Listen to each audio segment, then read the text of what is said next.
Bonjour mesdames et bonjour messieurs et bonsoir aussi.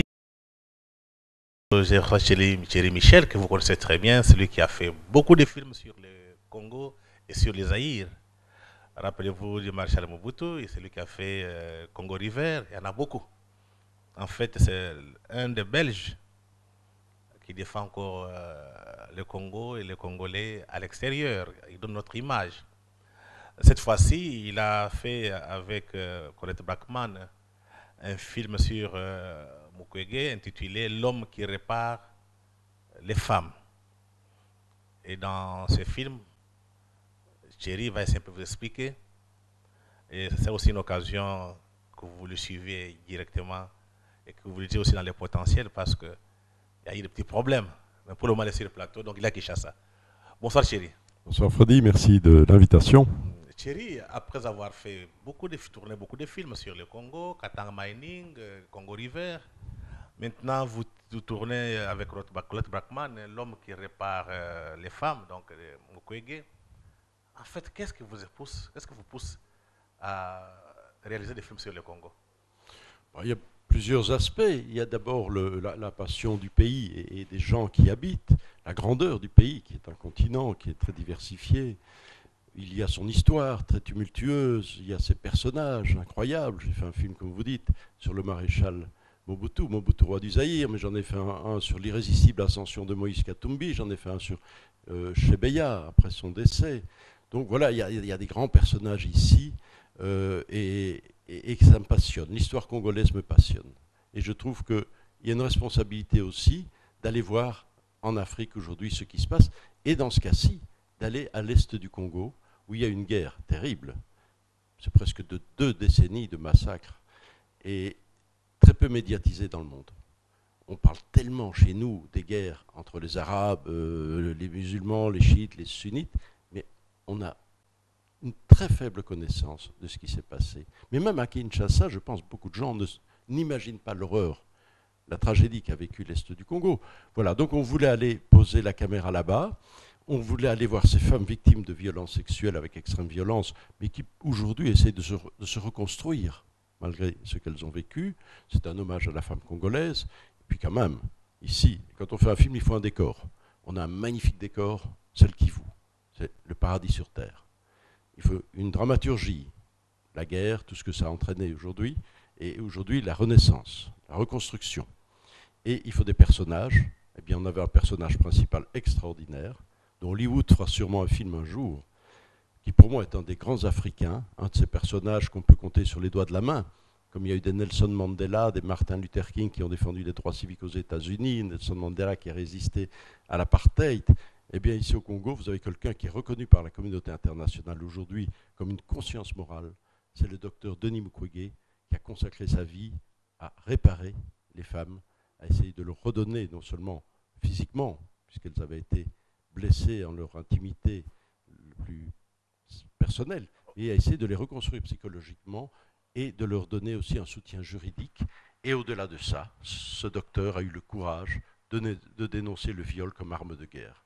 Oui, docteur, on dirait que vous êtes sur les traces d'Edmond Morel. Edmond Morel, c'est un Britannique qui avait dénoncé les atrocités commises par les agents de l'Opol 2, l'État indépendant du Congo, au Congo d'ailleurs, qui a fait le tour du monde et qui a fait tomber l'homme le plus puissant qui était l'Opol 2. Est-ce que vous êtes sur les traces d'Edmond Morel? Je ne sais pas qui je veux faire tomber, je veux surtout rendre hommage à un docteur, à cette conscience d'un homme de conviction. Mais c'est vrai que je voulais que le monde soit conscient de ce qui s'est passé au Congo, des atrocités, des massacres, des viols, de masse, invraisemblables, ignobles. Je voulais qu'on ait conscience de ce qui s'est passé pour que plus jamais ça ne puisse se reproduire. Donc c'est vrai que c'est un travail en profondeur. On a été au fin fond des forêts, dans des zones où parfois les caméras ne vont jamais. Et je peux vous dire que les gens, nous voyant arriver, avaient tellement besoin de parler pour dire « Ah, quand même, le monde va savoir ce qu'on a vécu ». Ça, c'est formidable. Là, on se dit que notre métier, le mien comme le vôtre, est un des plus beaux métiers du monde. Oui, mais en tournant les films, comment ça s'est passé? C'était facile de faire parler tout le monde? Est-ce qu'on vous a donné l'accès facilement? Non, Les autorités congolaises ont-elles collaboré? oui, alors je dois dire que la difficulté, c'est de trouver des financements. J'ai eu beaucoup de refus, je ne sais pas pourquoi. Un désintérêt, je pense, occidental. Même en Belgique, j'ai eu des refus.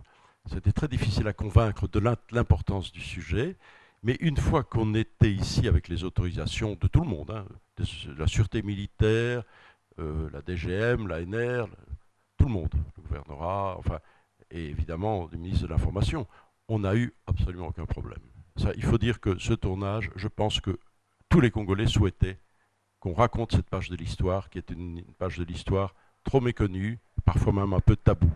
Donc, vraiment, je dois dire, je dirais presque que c'est mon tournage le plus facile. Or, il y a 25 ans que je viens. J'ai commencé, vous connaissez mes premiers films, à l'époque du maréchal président avec le cycle du serpent, où j'ai aussi été arrêté, expulsé, j'ai connu les cachots de la sûreté à l'époque. Donc, mais ici vraiment, et les gens avaient tellement besoin de parler, je pense que la population nous a aidés en disant il faut aller là, là il s'est passé quelque chose, il y a eu des massacres là-bas, il y a des témoins, il faut aller, on y a été. Est-ce que vous dites que on vous a refusé les financements en Occident? Est-ce que c'est pas parce que il faut dire les choses très clairement que s'il y a guerre à l'Est, il y a quand même l'unité nationale occidentale qui sont à la base. Est-ce que c'était pas une façon de camoufler la situation? Non, malheureusement, c'est peut-être pire que ça. C'est de l'indifférence, du désintérêt pour l'Afrique. Autant, alors on dit c'est parce qu'en Afrique il y a des guerres, c'est faux. Au Moyen-Orient il y a des guerres, on en fait des chroniques tous les jours, et des reportages et des documentaires à n'en plus finir. Non, c'est un désintérêt, une lassitude aujourd'hui pour l'Afrique, où les gens pensent que ça n'intéresse pas notre public, et avec ce film-ci on a prouvé que ça intéressait le public, parce qu'il y a eu énormément de public, pas seulement en Belgique, il y en a eu dans le monde entier, on a quand même eu 10 prix internationaux, et on a présenté le film partout, ça va de Rio à Vilnius, de Mexico à Alger, de Washington, où on a d'ailleurs été présenter le film au Congrès, à New York, on l'a présenté aux Nations Unies, à Bruxelles, au Parlement européen, mais on a fait un tour du monde avec ce film. Et finalement, on a fait déjà 9 pays africains. Donc, il était temps qu'au Congo, on puisse présenter le film, parce que le premier, c'était l'Éthiopie, puis le Burkina, etc. Les 3 pays du Maghreb, Tunisie, Algérie, Maroc, Nigeria, Sénégal, enfin Cameroun, tout le monde voulait que le film soit présenté. Et il y avait un pays où on ne pouvait pas le présenter, paradoxe, c'est le pays dont on raconte l'histoire. Oui, c'est ça. On refusait ici, mais comment vous arrivez quand même? Parce qu'après tout, vous êtes à Kinshasa, on vous a autorisé? Comme quoi, le Congo est un pays imprévisible, où rien n'est impossible. Je dis toujours, Hakuna Matata. Au Congo, il n'y a pas de problème, il n'y a que des solutions. On les a trouvées. Je pense que les autorités, devant l'ampleur que prenait non seulement le film, mais aussi la personnalité du docteur, ont dû se rendre compte que aujourd'hui interdire le film au Congo, sachant bien qu'aujourd'hui la censure est extrêmement difficile, il y a déjà, je pense, des milliers de DVD qui circulent au Kivu. Il y a eu des projections dans tous les quartiers de la ville et d'autres lieux de la province. Vous savez, la censure aujourd'hui, c'est très difficile.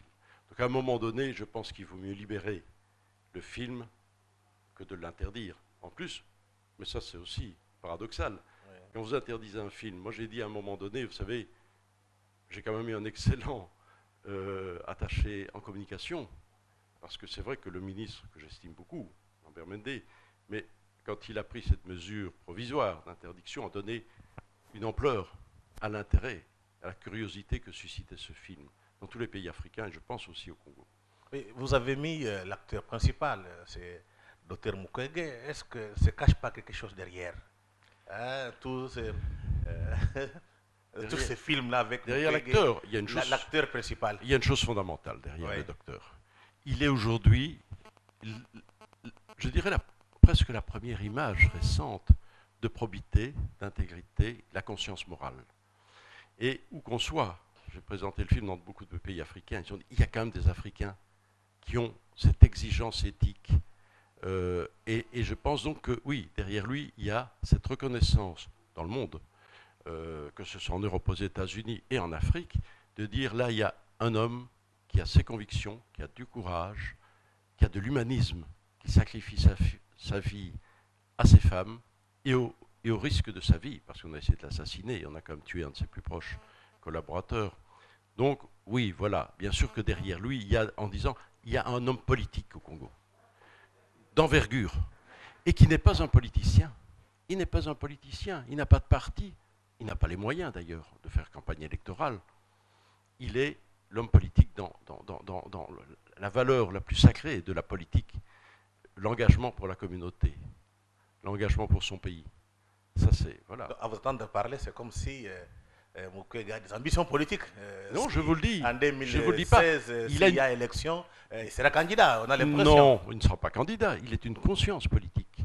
Il est quelqu'un qui peut rappeler, recadrer, hein, ne pas entrer dans les jeux politiciens, les marchandages, les compromis, les corruptions éventuelles. Non, il ne joue pas dans cette cour-là. Il est ailleurs, il est au-dessus. Vous savez, il est reçu quand il est à Washington ou à New York. Il est reçu comme au moins, au minimum, comme un Premier ministre. Tout le monde le reçoit, Ban Ki-moon, John Kerry, il arrive en Europe tout de suite, le président en France le reçoit le soir en privé, presque chez lui, etc. Donc partout, il a cette reconnaissance, et c'est formidable, parce que comme ce n'est pas un politicien, sa parole est crédible. Non, vous avez la chance et la fierté, je trouve, d'avoir quelqu'un de cette envergure. J'ai suivi les films, je ne sais pas si je peux me tromper. C'est comme si tu n'as pas mis beaucoup plus l'accent sur les causes ou bien les acteurs qui sont à la base de la situation. Parce que quand on parle des viols, violences sexuelles aussi, il y a quand même des bandits, des rebelles qui sont à la base. Mais derrière les rebelles, il y a tous ces miniers internationaux qui achètent les mines et qui vendent des armes.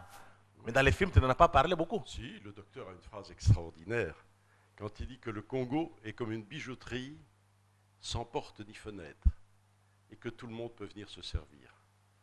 C'est extraordinaire de dire ça. Non, non, il cible bien ses intérêts économiques.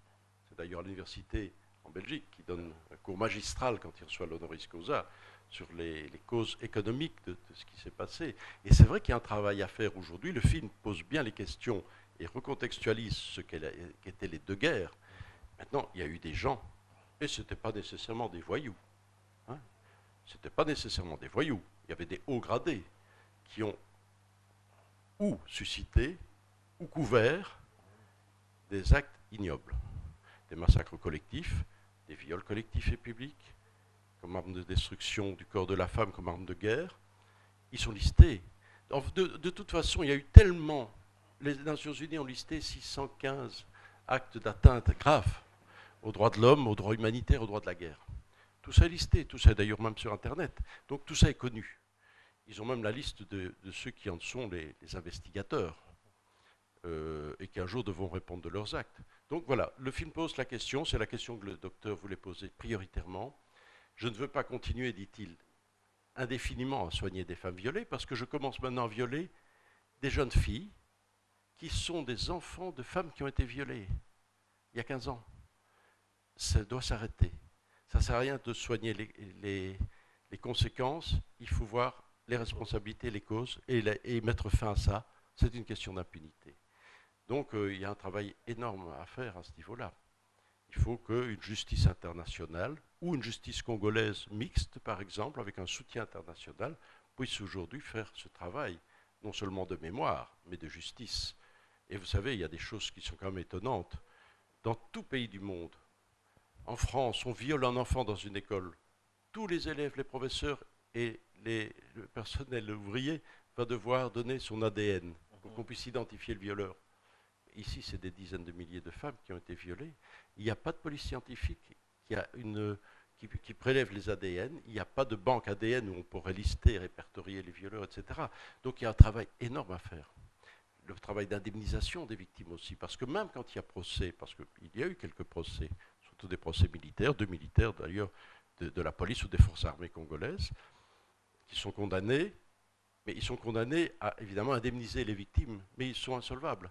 Donc c'est l'État qui, Solidium doit indemniser mais l'État n'indemnise pas les victimes. Donc là aussi la communauté internationale pourrait dire, nous avons un fonds pour aider les victimes, à charge de l'État congolais de payer sa dette dans quelques temps. Donc il y a beaucoup de choses qui peuvent être... Mais ce n'est pas l'État qui est à la base, il faut dire que ce sont les multinationales. Est-ce qu'on ne pourra pas poursuivre les Ah non, multinationales attention, occidentales aussi dans ce qui s'est passé ici? attendez, quand un militaire viole, malheureusement, ce n'est pas l'État qui est responsable, mais il est responsable in solidium. C'est ce que la justice congolaise dit dans tous les jugements que j'ai assistés, parce qu'il était en service. Et donc, c'est la chaîne de commandement. Les multinationales, bien sûr, et il y a des législations qui sont discutées aujourd'hui sur la traçabilité du minerai pour obliger les multinationales à dire d'où vient le minerai. C'est extrêmement important. Si l'Europe, les États-Unis ont pris des mesures sur cette question-là, l'Europe doit maintenant se décider sur cette question-là. Est-ce qu'on exige des sociétés la traçabilité pour voir d'où viennent les minerais de sang et quelles sont les sociétés qui utilisent ces minerais de sang et finalement font de l'argent sur cette tragédie congolaise. Le risque, évidemment, toujours, c'est qu'à ce moment-là, ils aillent vers d'autres pays qui ne s'inquiètent pas des droits de l'homme. Vous savez, vous dites les Occidentaux, mais non, la Chine, elle est prête à ne pas s'occuper de l'origine des minerais.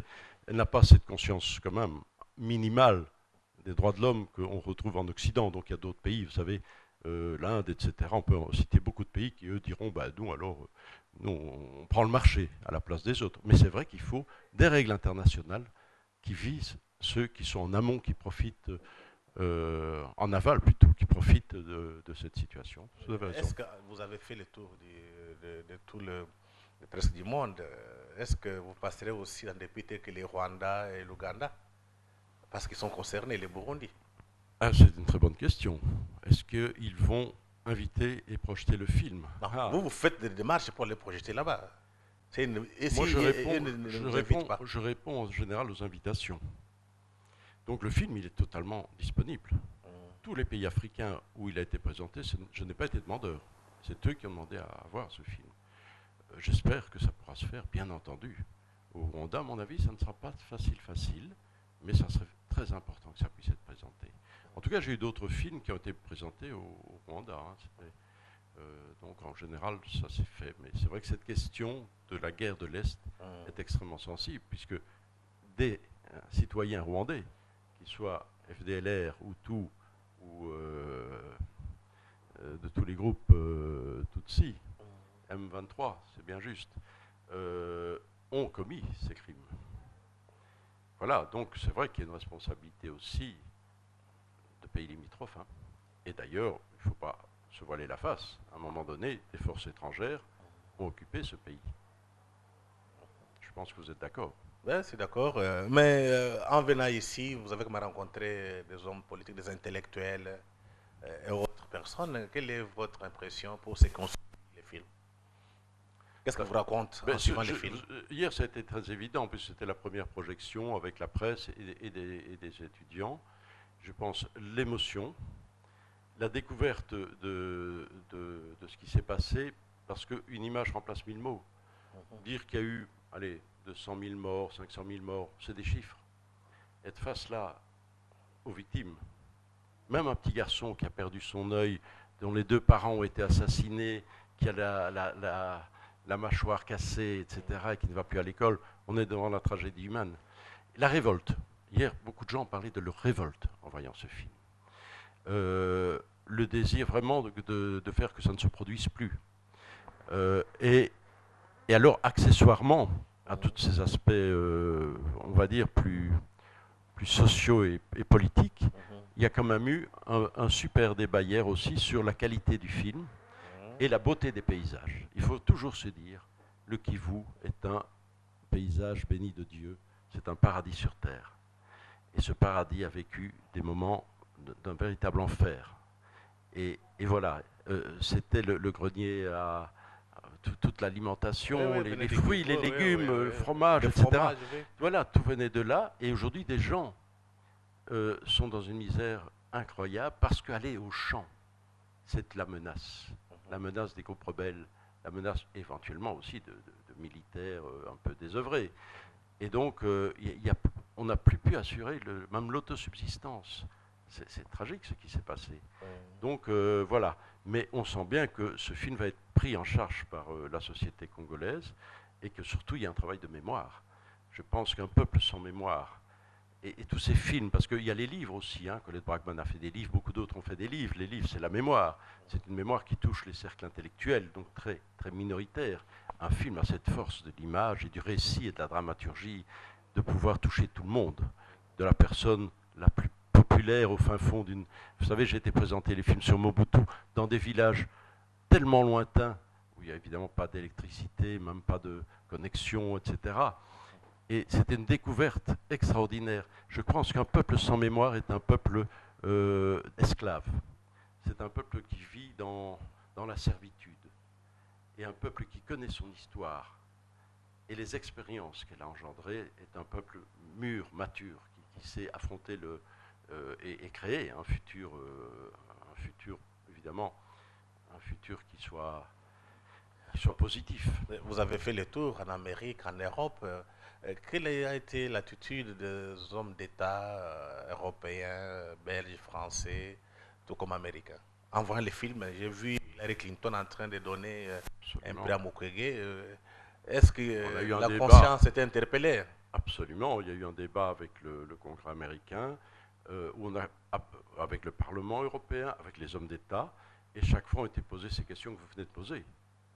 Les sociétés multinationales utilisent-elles du minerai de sang? Ont-elles une responsabilité? Les autorités congolaises qui n'arrivent pas à maîtriser cette situation ont-elles une responsabilité ou une forme d'impuissance? Les Nations Unies font-elles correctement leur travail? Après 15 ans de présence et un budget quand même considérable, pourquoi est-ce qu'on n'arrive pas à neutraliser cette violence permanente et ces massacres qui sont quotidiens? Chaque semaine, on apprend qu'il y a eu 15 morts là-bas, 30 là-bas. Vous savez, quand en France, il y a 15 morts, ça fait, on en parle pendant 3 mois. Hein. Ici, c'est un petit entrefilet dans la presse. Donc, non. Et de trouver des solutions. Et j'espère que tout ça va aboutir. En tout cas, je peux dire que le docteur est un acharné à défendre la paix au Congo. Dans toutes les enceintes où il est reçu, partout où il est là, il se bat pour que la paix soit instaurée, mais une paix dans la justice, pas la paix dans l'injustice, pas la paix dans l'impunité. Son discours est très clair. Tant que le traumatisme est là, tant que les victimes voient leurs bourreaux libres, parfois avec des grades politiques ou militaires, c'est la haine qui va s'incruster et ça n'amènera jamais la paix. Il y a un processus qui a été fait en Afrique du Sud, évidemment. C'est cette commission vérité, justice et réconciliation. À partir du moment où on dit ce qui s'est passé, il n'y a plus le tabou sur l'histoire. À partir du moment où les victimes peuvent s'exprimer, où les coupables reconnaissent ce qu'ils ont fait. Hein, ça a été fait en Afrique du Sud. Hein. Voilà, on peut reconstruire un pays sur des bases saines. Tant que cette problématique n'est pas résolue, on est finalement dans une problématique d'une paix factice. Parce que finalement, c'est une paix auquel personne ne croit. On a imposé par des amnisties, des réconciliations, les brassages, le brassage. Donc tout d'un coup, on prend les criminels, on en fait des généraux et on continue avec eux. On a injecté le venin dans le corps sain. Ce brassage a été incroyable. Oui. C'est vrai que cette amnistie, pourquoi amnistier des gens? Dans quel pays est-ce que... Vous croyez que chez nous, après la guerre, les collaborateurs ou les forces d'occupation, on les a amnistiés, on leur a donné des grades ou des fonctions politiques? Bien sûr que non. Et en Afrique, c'est la communauté internationale qui demande que vous acceptiez de réintégrer, de faire l'amnistie et la paix avec ceux qui vous ont... qui ont été vos fossoyeurs quasi. Mais c'est invraisemblable, c'est un paternalisme incroyable. On n'accepterait jamais ça dans aucun pays un peu développé dans le monde. Et aux Africains, on leur demande ça. C'est vrai que c'est une injustice. Oui, vous êtes à Kinshasa, quand vous avez rencontré certains hommes politiques, certains hommes d'État. J'essaie de ne pas trop voir le monde politique. Je suis plutôt dans le monde culturel, associatif. Au moins ceux qui ont suivi les films. Oui. Pour avoir un peu leur point de vue quand même, oui. Parce qu'ils sont concernés. Vous voyez, oui, en Occident, les Américains, les autres bien ont sûr, quand même réagi. Suis tout à fait là. Mais c'est normal aussi. J'espère qu'ils vont venir voir le film. Donc ce soir, en tout cas à la projection à Kinshasa ou à Lubumbashi ou à Bukavu, bien sûr que j'espère que les autorités seront là. Et je pense qu'elles vont venir. Voilà, qu'elles ont cette curiosité, qu'elles ont envie de participer au débat, bien entendu. C'est fait pour eux aussi. Hein. évidemment. Donc, vous n'avez pas peur d'être encore expulsé? On peut m'expulser. Vous savez, j'ai été expulsé par Mobutu, j'ai été expulsé par Kabila, je serai peut-être expulsé par le suivant. Le tout, le journaliste, le problème, c'est de garder son intégrité. Et c'est vrai que c'est difficile, en disant, quels que soient les gens au pouvoir, même si ce sont des amis. Vous savez, j'ai connu des gens qui étaient des opposants à Mobutu, qui sont des gens aujourd'hui au pouvoir. Ouais. Voilà. Je dois toujours chercher, c'est la règle du journalisme fondamentale, la vérité cachée. Ouais. On n'est pas là pour passer la brosse à reluire, on n'est pas les laquais du pouvoir, on est là pour chercher la vérité, la dire et susciter le débat démocratique. Voilà, donc si on veut m'expulser, on m'expulsera. Vous savez, j'ai tellement de projets dans le monde à réaliser. J'en ai fait au Congo, j'en ai payé le prix parce que j'ai quand même été, j'ai connu la prison, j'ai connu les interrogatoires, je veux dire musclés, mais sans violence physique, mais quand même. L'exil, hein, puisque toutes ces expulsions m'ont obligé à être exilé loin de ce pays, etc. Donc j'ai vécu beaucoup d'arrestations au Congo, beaucoup de gardes à vue.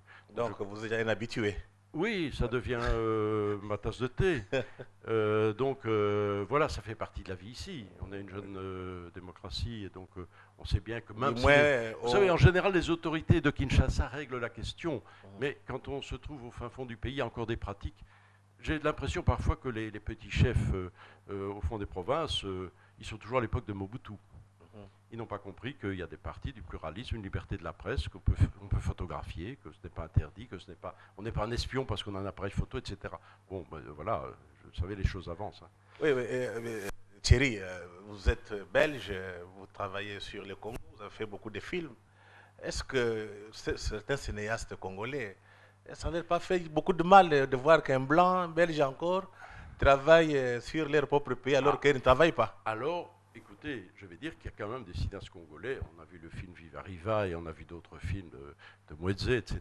Des gens qui, d'ailleurs, j'ai fait mes études. Malheureusement, il y en a plusieurs comme Kwame qui sont décédés déjà, de ma génération.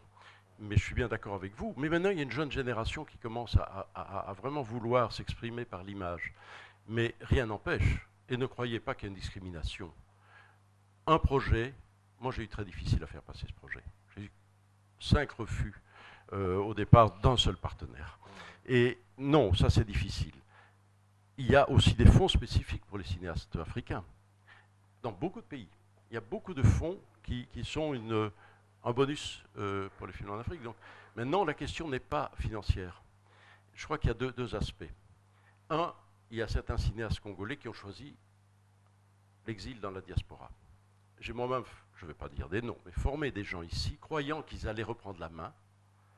Vraiment, on les a très aidés, ils ont fait des formations chez nous, ils ont eu du matériel ici, ils ont eu du soutien financier, moral, technique, et ils ont choisi de partir s'inscrire comme réfugiés politiques. Ça, je trouve dommage.